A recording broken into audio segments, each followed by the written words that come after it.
Hello dear students, very welcome back in Desi Kaksha. और आप लोग कैसे हैं? आई होप आप लोग स्वस्थ होंगे और मस्त होंगे, है ना।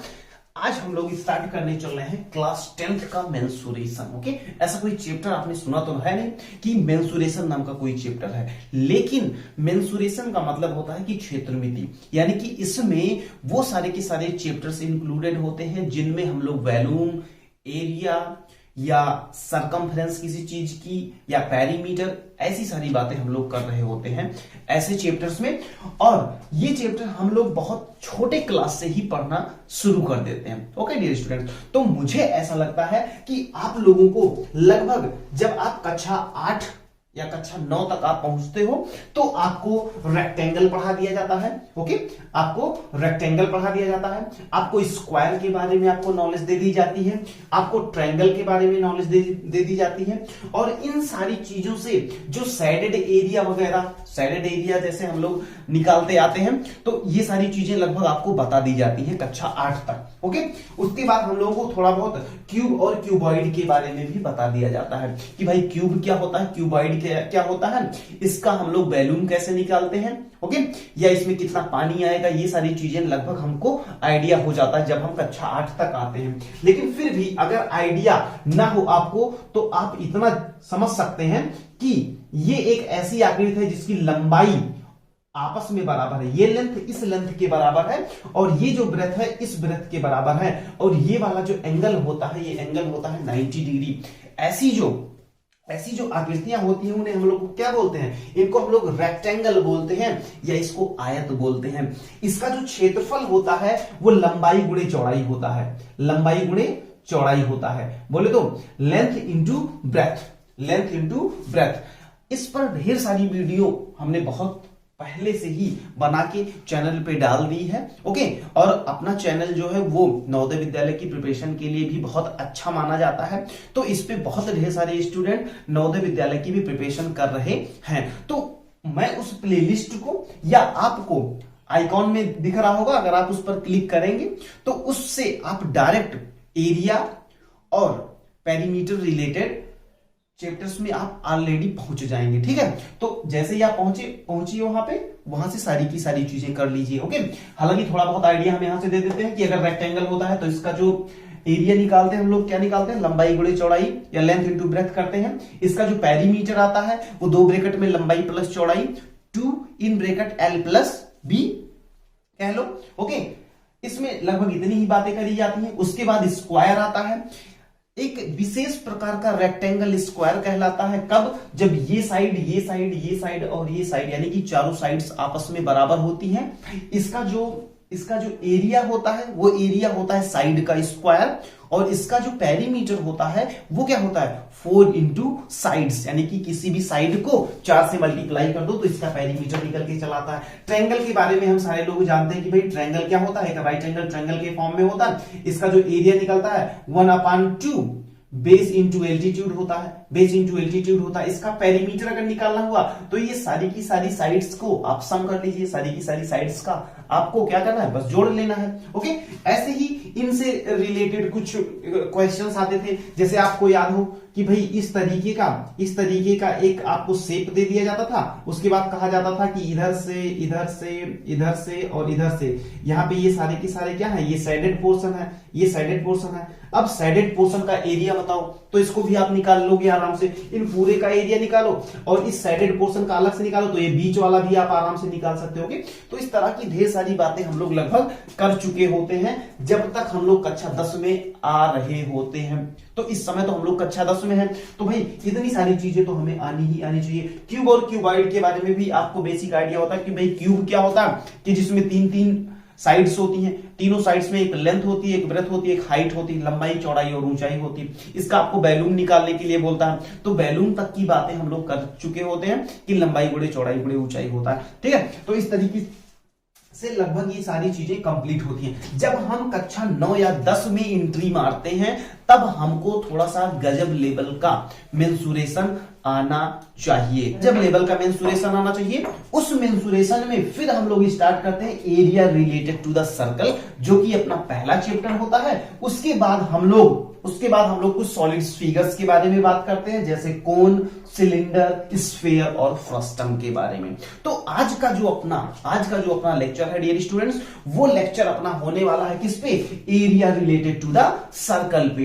बाकी सारी चीजें जो हैं वो हम लोग 1 बाय 1 करके कवर करते चलेंगे। तो चलो आज हम लोग स्टार्ट करते हैं area related to the students. जब हम लोग एरिया रिलेटेड टू सर्कल की बात करते हैं तो सबसे पहले हम लोग को भी ये चीज पता होता है कि एक सर्कल जो होता है, उस सर्कल के बीच में एक सेंटर होता है। उस सेंटर से इसको हम लोग क्या बोलते हैं? इसको हम लोग सरकमफ्रेंस बोलते हैं। क्या बोलते हैं? सरकमफ्रेंस बोलते हैं, या इसको परिधि बोलते हैं, सरकमफ्रेंस, या इसको हिंदी में बोलते हैं परिधि। ओके, है ना? इसको सरकमफ्रेंस बोलते हैं या परिधि बोलते हैं। ये जो पोर्शन होता है आपका, इसको हम लोग रेडियस बोलते हैं। क्या बोलते हैं? रेडियस बोलते हैं। इसको आर से रिप्रेजेंट करते हैं, या हिंदी में इसको त्रिज्या बोलते हैं। ओके, ये सारी चीजें तो आपको पता ही होंगी। ये जो पार्ट होता है, या कोई सा भी पार्ट हो, इसको हम लोग क्या बोलते हैं? इसको हम लोग कॉर्ड बोलते हैं। क्या बोलते हैं? कॉर्ड या जीवा बोल लो हिंदी में। ओके, इसी चीज को अगर हम लोग कंप्लीट पूरा कर देते हैं तो ये हमारा डायामीटर हो जाता है। क्या होता है? डायामीटर हो जाता है। या इसको हम लोग क्या तो व्यास बोलते हैं। व्यास हिंदी में क्या बोलते हैं? व्यास बोलते हैं। तो ये बेसिक इंफॉर्मेशंस होती हैं जो आपको लगभग पता होती हैं। ओके, जब अगर हम इस वाले पोर्शन की बात करते हैं तो इसको सिगमेंट बोलते हैं, और अगर हम लोग इस वाले सेक्टर की पूरी की बात करते हैं तो इसको हम लोग सेक्टर बोलते हैं। ओके, तो सिगमेंट क्या होता है, सेक्टर क्या होता है, और सर्कल के लगभग डिफरेंट जो उसके ऑर्गन्स हैं कह लो, या उसके डिफरेंट जो पार्ट्स हैं, उनके बारे में हमको लगभग आइडिया होता है। हमको स्टार्ट कहां से करना होता है? जब हम क्लास 10th में होते हैं तो सबसे पहली चीज होती है डियर स्टूडेंट्स, वो होती है एरिया। क्या होती है? Area of the circle. Area of the circle. तो एरिया ऑफ द सर्कल की जैसे ही बात करी जाती है, इसका फार्मूला जो होता है वो होता है पाई आर स्क्वायर, जहां पे पाई की वैल्यू 3.14 लेते हैं ज्यादातर, और या तो 22/7 लेते हैं। इन दोनों में से कोई एक वैल्यू अपन ले लेते हैं। आर जो होती है यहाँ पे डियर स्टूडेंट्स, वो होती है आपकी रेडियस। ओके, यानी कि pi are square is the formula of area of the circle. Okay, तो सर्कल का जो एरिया होता है, क्षेत्रफल जो होता है वृत्त का, उसका जो फार्मूला होता है वो होता है पाई आर स्क्वायर। भैया ऐसे मजा कम आती है जब तक हम एक आध क्वेश्चन नहीं देते हैं। तो सपोज करो कि एक सर्कल आपके पास है, और इसकी रेडियस जो है वो मान लो 7 सेंटीमीटर है। क्या है? 7 सेंटीमीटर है। तो वो आपसे पूछे कि भाई इसका एरिया बताओ, तो एरिया का फार्मूला पाई आर स्क्वायर। क्या होता है? पाई आर स्क्वायर। तो पाई का मान 22/7, आर स्क्वायर का मतलब 7 × 7, 7 को 7 से मल्टीप्लाई किए, कितना गया? 154 मीटर स्क्वायर। अगर ये मीटर में है तो यहाँ पे मीटर स्क्वायर, अगर यहाँ पे सेंटीमीटर तो सेंटीमीटर स्क्वायर। हमेशा एरिया जो होता है वो यूनिट के स्क्वायर के फॉर्म में लिखा जाता है। ओके, तो एरिया के बारे में लगभग आपको जानकारी हो गई कि भाई एरिया का जो फार्मूला होता है वो क्या होता है? पाई आर स्क्वायर होता है। ऐसे ही जब हम लोग परिधि या सरकमफ्रेंस की बात करते हैं तो जो परिधि का फार्मूला होता है डियर स्टूडेंट्स, वो होता है 2 पाई आर। देखो कभी कभी क्या होता है कि एरिया को लेके डिफरेंट बातें और भी करते हैं कि भाई इसका एरिया जो है वो पाई आर स्क्वायर ही क्यों आया। तो ऊपर नीचे डिस्क्रिप्शन में मैं आपको एक लिंक दे दूंगा, या आप ऊपर आइकॉन की बटन पे क्लिक करिएगा तो आप एक ऐसी वीडियो पे चले जाएंगे जहां पे आपको ये मैंने दिखाया है, बिल्कुल प्रैक्टिकली दिखाया है कि एरिया जो होता है वो पाई आर स्क्वायर कैसे निकाला जाता है या क्यों होता है। इस पे छोटे छोटे प्रोजेक्ट भी होते हैं। अगर आप सीबीएसई बोर्ड से बिलोंग कर रहे हो, आईसीएसई बोर्ड से बिलोंग कर रहे हो, या अब तो आईसीएसई सीबीएसई कह लो या यूपी बोर्ड के सारे के सिलेबस जो है एक ही बुक लगने लगी हो आपकी एनसीईआरटी। ओके, तो उसमें एक छोटा सा प्रोजेक्ट भी होता है कि डिमॉन्स्ट्रेट करिए या दिखाइए आप उसको, या प्रूव दैट, है ना, कि the area of the circle is equal to pi are square, ये कैसे होता है वो सारी चीजें आपको उसमें मैंने दिखाया है प्रॉपर। तो वो वाली वीडियो आप देख लीजिएगा, 5-6 मिनट की वीडियो होगी, उसमें आपको गजब का फील आ जाएगा। ओके, तो 2 पाई आर, जहां पे 2 क्या है भाई, 2 तो कोई एक नंबर है, तो 2 तो 2 ही है। पाई की वैल्यू क्या होगी, 22/7 ले लो या 3.14, जहां पे जैसा रहा अपन ले लेंगे वहां पे। आर जो है यहाँ पे रेडियस ही है, क्या है, रेडियस ही है। तो ये एक बेसिक सा फार्मूला यार, देखो इसके जो दोनों फार्मूले हैं, फार्मूले तो बहुत सिंपल है कि एरिया जो होता है वो पाई आर स्क्वायर होता है, एरिया जो होता है पाई आर स्क्वायर होता है, जो सरकमफ्रेंस होता है, परिधि जो अपन निकालते हैं वो 2 पाई आर होता है। लेकिन इसका जब क्वेश्चन करने लगते हैं ना, तब दिमाग हिलता है कि अरे यार अब क्या करें, अब क्या करें। तो इस वाले चैप्टर में सबसे ज्यादा जरूरी चीज जो होता है वो होता है आपका general idea, general idea about any question, कि आप सोचते कैसा हो। मेंसुरेशन एक्चुअली ये एक तरह का ना, ये एक तरह का एप्टी वाला पार्ट हो जाता है, एप्टीट्यूड जिसको हम लोग बोलते हैं ना, कि किसकी तार्किक क्षमता कितना ज्यादा बढ़िया है या किसकी सोचने की क्षमता कितना बढ़िया है, उसका मेंसुरेशन या उसका ये एरिया वाला ना, एरिया वाला पोर्शन या यूं कह लो कि वैल्यूम एंड सरफेस एरिया वाला पोर्शन उतना ही गजब होता है। तो हम आपको बिल्कुल सोचना सिखाएंगे कि भाई कैसे सोचा जाता है करके। ओके, तो अगर यही मान लो यही एक सर्कल था आपका, यही सर्कल था, जिस सर्कल का एरिया, जिस सर्कल की रेडियस 7 सेंटीमीटर है, अगर आपसे पूछे किसकी परिधि या सरकमफ्रेंस बताओ तो क्या करोगे, 2 पाई की वैल्यू 22/7 इंटू आर बोले तो रेडियस, आर बोले तो रेडियस कितनी है 7, तो इन दोनों जनों को गुणा करो तो ये आ गया 44। ठीक है, लोगों के दिमाग में ये सारी चीजें छप जाती हैं कि भाई जब 7 सेंटीमीटर का हमने रेडियस लिया, जब 7 सेंटीमीटर का रेडियस लिया तो उसका एरिया कितना आया 154 मीटर स्क्वायर, जबकि उसका जो हम लोगों ने सरकमफ्रेंस निकाला डियर स्टूडेंट्स, तो वो कितना आया, वो आया 44 मीटर। ये दिमाग ना, ये दिमाग में ना घर कर जाती है ये बात कि भाई एरिया तो हमेशा बड़ा ही आएगा और सरकमफ्रेंस हमेशा छोटी ही आएगी। बट ये बात सही नहीं है कि एरिया हमेशा ज्यादा ही आएगा, न्यूमेरिकली ज्यादा ही आएगा, और जो सरकमफ्रेंस या परिधि होगी वो बड़ी आएगी। तो कभी कभी ये हाँ या ना, सत्य है या असत्य है ना, ट्रू और फॉल्स में ये चीजें पूछ ली जाती है, कंपटीशन लेवल पे भी पूछ ली जाती है कि क्या सर्कल का एरिया सदैव बड़ा ही आता है या छोटा भी होता है ना, या अगर है तो क्यों, नहीं है तो क्यों। इस तरीके के क्वेश्चंस आपको ट्रू या फॉल्स में पूछ लिए जाते हैं। तो जरा हमें आप ये बताओ कि सपोज करो कि एक सर्कल है, और इस सर्कल का सेंटर ये है और इसकी रेडियस 1 सेंटीमीटर या 1 मीटर, मान लो 1 मीटर है। चलो हमें ये बताना कि इसका एरिया कितना आएगा। तो भैया एरिया तो होता है पाई आर स्क्वायर, पाई का मतलब कितना 3.14 और आर स्क्वायर का मतलब 1 का स्क्वायर। तो जरा बताना मेरे भाई कितना आया, 3.14 मीटर स्क्वायर आया कि नहीं। वहीं अगर हम तुमसे ये पूछें कि इसका पेरीमीटर या सरकमफ्रेंस क्या आएगा, पेरीमीटर कह लो या सरकमफ्रेंस कह लो, परिधि बोल लो, तो कहोगे भैया 2 पाई आर, क्या 2 पाई आर, जहां पे 2 तो 2 है, पाई की वैल्यू 3.14 रख दो, आर की वैल्यू 1 रख दो। चलो जल्दी से बताओ हमें कितना है, 2 चौके 8 और 2 1 के 2 और 2 3 6, 6.28 यहां पे आ रहा है मेरे भाई, और 3.14 यहां पे आ रहा है। तो क्या आपकी बात जो दिमाग में हम लोगों के चल रही थी कि एरिया तो हमेशा बड़ा ही आता है, क्या ये बात गलत हो गई कि नहीं। तो हमेशा आप एक लॉजिक लेके चलिए, एक ऐसा लॉजिक सेट करिए जो पूरे की पूरी बातों को बिल्कुल एक्यूरेटली सही करता हो। ठीक है, जो सब पे ऐसी कंडीशन हमेशा लेके चलो जो सारी चीजों पे फिट बैठती हो। तो मेरे ख्याल से आपको इतना चीज क्लियर हुआ होगा कि भाई सरकमफ्रेंस कैसे निकालते हैं, या पेरीमीटर कह लो, पेरीमीटर कैसे निकालते हैं, ओके, और कैसे एरिया निकालते हैं। तो एरिया के बारे में आपको और सरकमफ्रेंस के बारे में आपको आइडिया हो गया मेरे ख्याल से। अब हम लोग क्या करते हैं कि कुछ वैरायटी ऑफ क्वेश्चंस लेते हैं और फिर जबरदस्त काम करना शुरू करते हैं। ओके, तो सबसे पहला क्वेश्चन डियर स्टूडेंट्स आपके इस बोर्ड पे है, जरा देखिएगा बहुत ध्यान से कि find the area and circumference of a circle of radius 4.2 centimetre. Okay, चलो तो देखो कभी कभी क्या होता है ना कि ये जो रेडियस में दिया गया है वैल्यू, ये कभी कभी डायमीटर के फॉर्म में भी हमें दे देता है कि भाई यहाँ पे जहां पे रेडियस दिया गया है वहां पे हमें डायमीटर भी दे देता है। तो इससे हमें बिल्कुल घबराने की जरूरत नहीं है।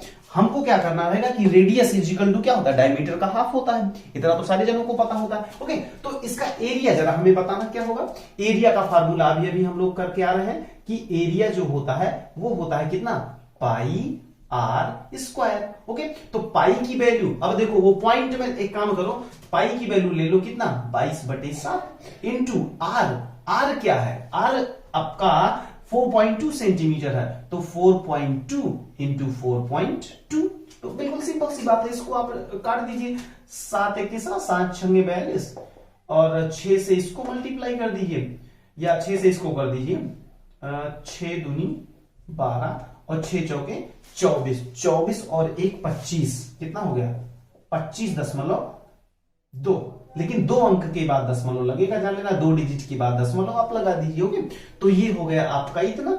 उसके बाद इसको आप मल्टीप्लाई कर दीजिए किससे, 22 से।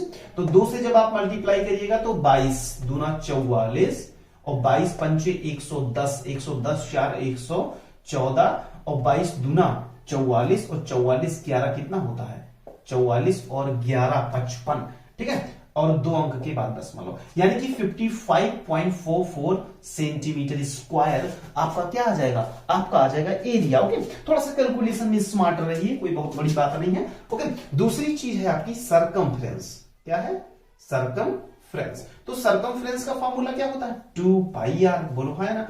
तो 2 का मतलब 2, पाई का मतलब आप 22/7 इंटू आर, यहां पे आप रख दीजिए 4.2, 7 से फिर काट दो 0.6 आ जाएगा, और अब की बार तो इसको 44 इंटू 0.6, तो 6 चौके 24 और 6 चौके 24, 24 दो 26 और 1 अंक के बाद दशमलव लगा दो। इतना सेंट, याद रखना हमेशा कि ये सेंटीमीटर होगा और ये सेंटीमीटर स्क्वायर। ओके, तो ये क्वेश्चन बन गया। लगेगा तो हम आपको एक और छोटा सा प्यारा सा क्वेश्चन ही समझा देते हैं कि सपोज करो कि आपसे एरिया और सरकमफ्रेंस ही पूछ रहा हो, लेकिन आपको दिया गया हो कि डायामीटर इसका जो है, डायामीटर जो है वो आपका मान लो 14 सेंटीमीटर दे दिया। कितना, 14 सेंटीमीटर दे दिया क्या। तो अब भैया यार हम लोग तो ये जानते हैं कि पाई आर स्क्वायर होता है, 2 पाई आर होता है, और यहाँ पे तो डायामीटर यानी कि व्यास दे दिया गया। तो इतना आपको आइडिया होना चाहिए डियर स्टूडेंट्स कि रेडियस इज इक्वल टू जो होता है वो डायमीटर अपॉन 2, कितना, डायमीटर अपॉन 2, यानी कि डायमीटर का अगर आधा करते हैं तो वो रेडियस, अरे देखो ना यार, ये क्या होता है आपका सर्कल होता है, ये आपका रेडियस होता है, और रेडियस का जब 2 गुना कर देते हैं तो इसी को तो डायमीटर बोलते हैं। तो डायमीटर का आधा कर दो, रेडियस बन जाएगा। चलो अब फटाक से बताओ कि इसका एरिया कितना आएगा। इसका एरिया निकालोगे तो क्या आएगा, एरिया निकालोगे तो आएगा पाई आर स्क्वायर, सारे लोग जानते हो, और आर की वैल्यू क्या है, डायमीटर अपॉन 2, डायमीटर अपॉन 2 यानी कि 22/7, और डायमीटर कितना है 14 अपॉन 2 का स्क्वायर कर दो बस। तो ये कितना हो जाएगा 22/7 गुणे 14 गुणे 14 बटे 2 गुणे 2, तो 7 के साथ 7 दूना 14, 2 से 2 गया, 2 से 7 गया, तो 7 से मल्टीप्लाई करोगे कितना आएगा 154 सेंटीमीटर स्क्वायर। ओके, और अब देखो ध्यान से, अब अगर यहीं पे सरकमफ्रेंस हम लोग निकालना चाहिए, क्या निकालना चाहिए, सरकमफ्रेंस निकालना चाहिए, तो जरा देखो ध्यान से, सरकमफ्रेंस का जो फार्मूला होता है वो होता है 2 पाई आर। क्या होता है 2 पाई आर। अब देखो 2r अगर कर दो, ध्यान से देखना, अगर हम r और 2 को मल्टीप्लाई कर दें तो यहां से देखो d इजिकल टू क्या आएगा, d इजिकल टू 2r आएगा कि नहीं, d इजिकल टू 2r आएगा, यानी कि हम इसको सरकमफ्रेंस का एक फार्मूला हम पाई d भी लिख सकते हैं, पाई d भी, जहां पे d जो होगा वो आपका डायमीटर होगा, क्या होगा, डायमीटर होगा। ओके, तो ऐसे ही बेसिक चीजें अपन आराम से कर सकते हैं यार, बस थोड़ा सा दिमाग चलाओ, फटाफट चीजें करते चलो। तो बिल्कुल बेसिक लेवल से हम लोग ऐसे लेवल तक चलेंगे ना कि मजा आ जाएगा, बिल्कुल मजा आ जाएगा। ओके, तो चलो ये कितना हो जाएगा पाई इंटू डी, तो पाई की वैल्यू कितना 22/7, और डी की वैल्यू देखो कितना है, डी की वैल्यू 14 है, तो 7 के साथ 7 दूना 14, तो 22 दूना 44, कितना 44 सेंटीमीटर आ गया।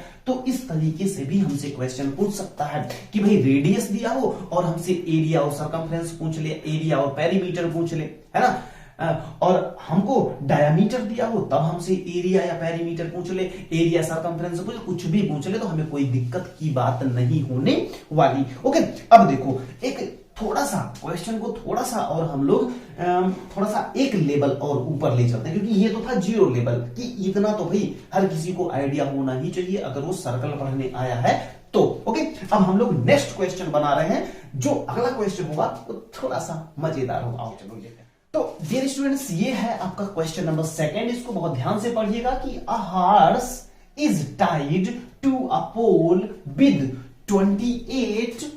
28 metre long string, find the area where horse can graze. Horse can graze. अब देखो, ये यार घोड़े वाला क्वेश्चन ना बहुत फेमस क्वेश्चन है, लेकिन बहुत ही सिंपल क्वेश्चन, बहुत लल्लू टाइप वाला क्वेश्चन है। ये कह क्या रहा है कि सपोज करो कि एक सेंटर है, इस सेंटर से एक घोड़े को बांध दिया जाता है।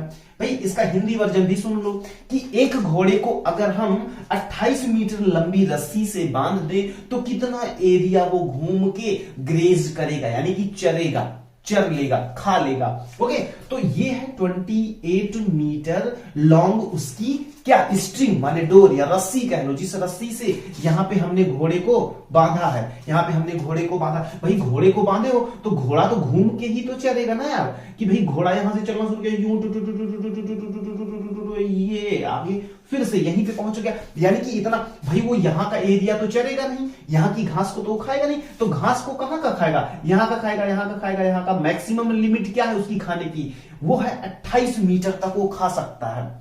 तो कितना एरिया वो खा लेगा, घास का कितना एरिया खाएगा भाई, अब इसमें लगा दो आप, क्योंकि आपको तो पता है कि area is equal to pi are square होता है। एरिया इज इक्वल टू क्या होता है, पाई आर स्क्वायर होता है, जहां पे पाई की वैल्यू क्या होती है 22/7, और आर स्क्वायर, आर का मतलब यहाँ पे रेडियस कितना है 28, तो 28 इंटू 28। तो डियर स्टूडेंट्स बहुत आराम से 7 के साथ 7 चौके 28, 7 चौके 28। अब इसको मल्टीप्लाई कर लो यार, 4 8 32 और 4 दूनी 8, 4 8 32 और 4 दूनी 8, 8 3 11, और इसको 22 से मल्टीप्लाई कर लो तो कितना हो जाएगा 22 दूना 44 और 22 एक के 22, 22 4 26 और 22 एक के 22 2 24। तो ये कितना है 2464 मीटर स्क्वायर, यानी कि ये जो एरिया होगा, ये पूरा का पूरा एरिया, इस एरिया की वैल्यू या वो पोर्शन जिसमें की घास उस घोड़े ने ग्रेज कर ली, चर ली, वो एरिया आपका निकल के आएगा 2464, यानी 2464 metre square. This area will be grazed by what, horse. Okay, तो हॉर्स इतना एरिया ग्रेज कर लेगा, चर लेगा। तो ये भी एक तरीके का क्वेश्चन था जो आपके दिमाग में रहना चाहिए कि भाई कल को अगर ऐसे क्वेश्चन आए तो अपन कैसे पिक करेंगे, कैसे इसको सॉल्व करेंगे, कैसे अपनी थिंकिंग लेवल बढ़ाएंगे। तो ये रहा क्वेश्चन। अब देखो, इसी में एक क्वेश्चन मैं और आपके लिए बना देता हूं कि सपोज करो कि अगर ये पूछा जाता कि उस घोड़े की रस्सी 28 मीटर तो है ही, अब ये बताओ कि वो 5 चक्कर, अगर वो 5 चक्कर घूमता है तो कितना दूरी तय करेगा, कितना दूरी तय करेगा। तो एक बात याद कर लो डियर स्टूडेंट्स कि कभी भी आपको चक्कर लगाने से रिलेटेड कोई बात आए, या आपको कोई सर्कुलर ट्रैक दे दिया जाए, या कोई आपको सर्कुलर फील्ड, कोई ग्राउंड दे दिया जाए, और आपसे ये कहा जाए कि भाई इतने चक्कर लगाने हैं, मान लो x चक्कर लगाने हैं, x चक्कर लगाने में कितना डिस्टेंस कवर करनी पड़ेगी, तो at first you have to find out the circumference of that particular field, of that particular stadium, of that particular track, कुछ भी anything, whatever you have given, जो कुछ भी आपको दिया गया हो उसका आप सबसे पहले सर्कमफ्रेंस निकाल लो। और सर्कमफ्रेंस का मतलब होता है कि एक चक्कर में, जैसे अगर सर्कमफ्रेंस का एक्चुअल मीनिंग क्या होता है कि आप भाई यहां थे और यहां से आपने चलना शुरू किया, ये आगे पहुंच गए यहां पे, तो एक चक्कर लगाने में जो डिस्टेंस आप कवर करते हो डियर स्टूडेंट्स, उसी को कहते हैं सर्कमफ्रेंस। ओके, अगर ये कहा जाता कि ये घोड़ा 5 चक्कर लगाने में कितना डिस्टेंस कवर करेगा, देन एट फर्स्ट आप क्या करोगे 2 पाई आर से इसकी सर्कमफ्रेंस निकालोगे, सर्कमफ्रेंस इसकी निकालोगे तो सर्कमफ्रेंस क्या हो जाएगा 2 पाई आर, और 2 का 2 पाई का मतलब 22/7 और आर का मतलब क्या होता है डियर स्टूडेंट 28। ओके, 28 रख दो तो 7 के साथ 7 चौके 28 और 22 दूना 44 गुणे 4, तो ये कितना हो जाएगा 4 चौके 16, 4 चौके 16 1 17, यानी कि बोले तो 176 मीटर, 176 मीटर। ये तो एक राउंड में इसने घूमा, जब ये घूम के एक चक्कर लगाया तो उसकी वैल्यू कितनी हुई 176। ओके, अब अगर आपसे ये कहता कि 10 चक्कर में कितना दूरी तय करेगा, तो आप इसको सीधे से 10 से गुणा कर दो ना यार। 10 से जैसे ही आप गुणा किए इसको कितना आ जाएगा 1760 मीटर या 1.76 किलोमीटर। ओके, मीटर को कभी भी किलोमीटर में बदलना होता तो 1000 से अपन क्या करते हैं, भाग कर देते हैं। वही काम यहाँ पे हमने कर दिया, 1.76 किलोमीटर कह लो या 1760 मीटर कह लो। तो कभी भी इस तरीके का क्वेश्चन है कि कितना चक्कर लगाना है या घोड़ा कितना एरिया खाएगा, कितना चलेगा, तो आप सीधे एरिया निकालो। अगर चक्कर लगाने वाली बात आती है डियर स्टूडेंट, तो at first you have to find out the circumference, after that multiplied by that particular amount which is given. Okay, जितना भी वो दिया गया हो उससे आप मल्टीप्लाई कर दो। ओके, तो आपको ये बात समझ में आ गई। ओके, तो अब हम लोग एक और नेक्स्ट क्वेश्चन लेते हैं जिसमें कुछ और नेक्स्ट लेवल की बातें करते हैं। ओके स्टूडेंट्स, तो ये जो क्वेश्चन आपको मैंने दिया, ये क्वेश्चन थोड़ा सा मतलब ये कह सकते हो कि हाँ, हमने एक लेवल, अब हम लोग आए हैं लेवल 1 पे। ओके, तो सबसे पहले इस क्वेश्चन को आप अंडरस्टैंड करिए, इसको समझिए, ये कहना क्या चाह रहा है, ये बात आप समझिए। पहले क्या कह रहा है कि a steel wire when bent in the form of a square enclosed an area of 121 centimeter square. Okay, if the same wire is bent in the form of a circle, then find out the area of the circle. इसका मतलब ये हुआ dear students कि एक wire था अपने पास, उस wire को हमने सबसे पहले क्या किया, उस वायर को सबसे पहले हमने एक स्क्वायर के फॉर्म में हमने उसको बेंड किया, उसको मोड़ लिया। और जब हम उसको एक स्क्वायर के फॉर्म में बेंड किए तो इसका जो एरिया निकल के आ रहा था डियर स्टूडेंट्स, वो आ रहा था 121 centimetre square. Okay, 121 centimetre square. अब क्या किया गया कि इस वायर को यहां से तोड़ा गया और इसको फिर से कन्वर्ट कर दिया गया एक सर्कल में। अब बताओ कि इस सर्कल का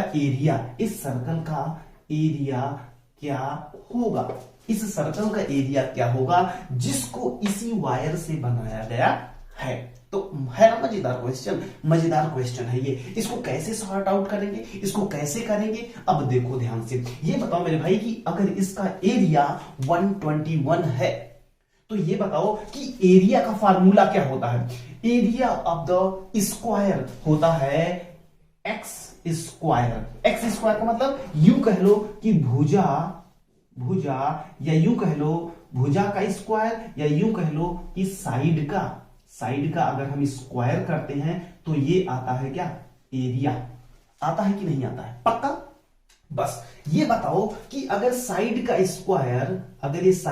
स्क्वायर इज इक्वल टू 121 है मेरे भाई, तो ये बताओ कि साइड कितनी आएगी, इसकी साइड क्या होगी, side is equal to under root 121, इसकी वैल्यू आएगी 11, यानी कि इसकी एक साइड जो है वो दैट इज 11 सेंटीमीटर है। तो जरा हमें ये बताना कि यहां से यहां तक चलो, फिर यहां तक चलो, फिर यहां तक चलो, यानी कि अगर 11 इंटू 4 कर दो तो क्या ये 44 सेंटीमीटर नहीं आएगा, क्या ये 44 सेंटीमीटर नहीं आएगा। और ये 44 क्या है, ये 44 एक्चुअल में क्या है, पेरीमीटर है। क्या है, perimeter of what, perimeter of square, यानी कि इसका पेरीमीटर जितना इसकी लंबाई होगी उतने लंबाई का तो ये सर्कल भी तो बनेगा यार, उतनी ही तो लंबाई का ये सर्कल बनेगा। अब देखो जरा कि ये क्या होता है, ये सर्कल को अगर हम यहां से मेजर करना शुरू करें और फिर आके ऐसे मेजर करके फिर यहीं पे पहुंचे तो इसको क्या बोलते हैं, यस इसको बोलते हैं हम लोग बोलते हैं सर्कमफ्रेंस। और सर्कमफ्रेंस कितनी आई तुम्हारी, 44 आई। सर्कमफ्रेंस कितनी आई, 44 आई। और सर्कमफ्रेंस का फार्मूला क्या होता है डियर स्टूडेंट, बताना जल्दी से। 2 पाई बोले तो 22/7 गुणे r बराबर कितना, 44। तो यहां से क्या तुम r की वैल्यू नहीं बता पाओगे, कि r कितना आएगा, जरा जल्दी से बताना फटाफट। r क्या हो जाएगा, यहां से r क्या हो जाएगा, अरे भाई 44 इसको इधर लेके जाओ तो हो जाएगा 44 इंटू 7/22 एम आई राइट। चलो ये और ये चला गया, आ गया आर की वैल्यू कितनी आ गई, आर की वैल्यू आ गई 7। तो हमसे पूछा क्या जा रहा था, हमसे पूछा जा रहा था कि इस सर्कल का एरिया बताना है। क्या बताना है, एरिया। एरिया या तो निकालना आता है, क्या होता है एरिया, पाई आर स्क्वायर। पाई की वैल्यू कितनी 22/7, आर स्क्वायर, आर कितना निकल के आया 7, तो 7 इंटू 7 गया काम से, कितना आ गया 7 दूनी 14, 154 सेंटीमीटर स्क्वायर। 154 यानी कि 154 centimetre square will be the area of this particular circle which is formed by this square। तो मेरे ख्याल से ये बात आपको बहुत बढ़िया से समझ में आई होगी और मजा भी आ गया होगा। ये क्वेश्चन थोड़ा सा मतलब सोचने वाला था, हम आपसे बोले नहीं थे स्टार्ट ऑफ द लेक्चर में, स्टार्टिंग में ही आपसे बोले थे कि यार ये एरिया रिलेटेड टू सर्कल, या यूं कह लो ये पूरा का पूरा मेंसुरेशन का चैप्टर ही कुछ नहीं होता है, बस ये आपको देखता है ना कि आप कितना सोच सकते हो। अब जैसे इसमें ही क्या बोला, ये बोला कि एक स्क्वायर था, इस स्क्वायर को बेंड करके हम लोगों ने क्या बनाया, एक वायर था, वायर को पहले स्क्वायर की फॉर्म में बनाया, और जब स्क्वायर की फॉर्म में बनाए तो उसकी जो रेडियस आ रही थी, अरे उसका जो एरिया आ रहा था 121 था। तो यहां से हमें ये पता चला कि इसकी एक साइड जो निकल के आएगी वो कितना आएगी 11। अगर इसकी साइड 11 आ गई तो इसका पेरीमीटर कितना आएगा, इसका पेरीमीटर जो आएगा वो आएगा 44। अब यही पेरीमीटर इसकी सरकमफ्रेंस के बराबर होगा, तो इसकी सरकमफ्रेंस कितनी है 44। तो यहां से रेडियस निकाले, रेडियस कितना है 7। अगर रेडियस 7 है तो एरिया कौन नहीं निकाल पाता है, छोटा सा बच्चा भी निकाल लेगा, कितना आएगा 154 सेंटीमीटर स्क्वायर। तो मेरे ख्याल से आज के इस लेक्चर को आपने एंजॉय किया होगा और लेवल 1 के क्वेश्चंस, ये मेरा लेवल 1 था एक्चुअली, ठीक है। अब हम लोग क्या करेंगे कि और भी गजब के क्वेश्चंस अब लेकर मिलेंगे आपको नेक्स्ट लेक्चर में। और ये लेक्चर आपको डियर स्टूडेंट्स कैसा लगा जरूर से जरूर कमेंट करके बताइए, और इसको लाइक भी करिए, अपने दोस्तों को शेयर भी कर दीजिए, जिससे कि अब हम लोग ये जो जर्नी स्टार्ट किए हैं, इस जर्नी में हम तुम्हारे दोस्त और उनके भी दोस्त सारे लोग मिलकर चलें, सबका area of the circle, area related to the circle जबरदस्त होना चाहिए कुल मिला के, बस और मैं कुछ नहीं जानता। ओके, तो चलो अब स्टार्ट तो हो ही गया है अपन का, मिलते हैं नेक्स्ट लेक्चर में कुछ नए कॉन्सेप्ट के साथ, तब तक के लिए जय हिंद।